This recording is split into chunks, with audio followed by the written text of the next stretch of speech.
Bienvenue à tous pour les prévisions mondiales de ce 4 mai.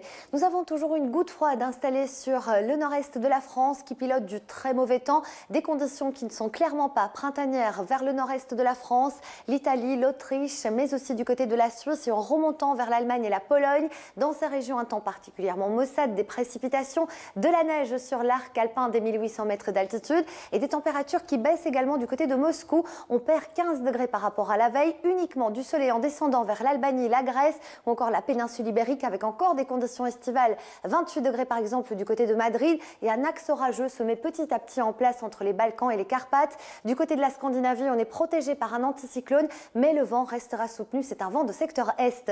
Direction les États-Unis ou du golfe du Mexique en remontant vers le Midwest. Le temps sera très agité avec beaucoup de pluie dans les régions qui ont connu des inondations ces derniers jours, notamment Atlanta, Saint-Louis. De la fraîcheur autour de la région des Grands Lacs, de belles conditions sur le centre du Canada, à l'inverse et également sur le sud des États-Unis avec de la chaleur. Également jusqu'à 40 degrés à l'intérieur du Mexique, mais un temps beaucoup plus instable sur l'Amérique centrale dans la partie Pacifique. Ce sera aussi le cas sur l'équateur, la Guyane française avec de fortes pluies attendues et une dégradation va circuler de la Bolivie vers le Paraguay et le sud du Brésil. Dans l'intérieur du Chili et de l'Argentine, on profite du soleil avec des températures toujours bien estivales. C'est aussi le cas sur le Cap où l'été joue toujours les prolongations. Ce n'est pas le cas en revanche sur l'île Maurice où une dégradation apportera toujours de très fortes pluies.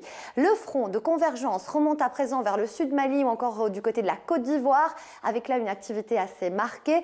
Des conditions qui restent assez agréables notamment sur la Tunisie et la Libye. Ce sera aussi le cas sur la péninsule arabique avec de fortes chaleurs de nuit comme de jour. On retrouve un temps calme sur l'Asie centrale avec des températures qui sont par moments jusqu'à 10 degrés au-dessus des valeurs de saison. Un temps orageux sur le Népal ou encore du côté du golfe du Bengale, mais c'est tout à fait habituel. Retour de l'anticyclone sur la province de Victoria qui donne un temps très beau sur le sud-est de l'Australie. Un ciel de traîne sur la Nouvelle-Zélande et un phénomène à surveiller sur les îles Fidji.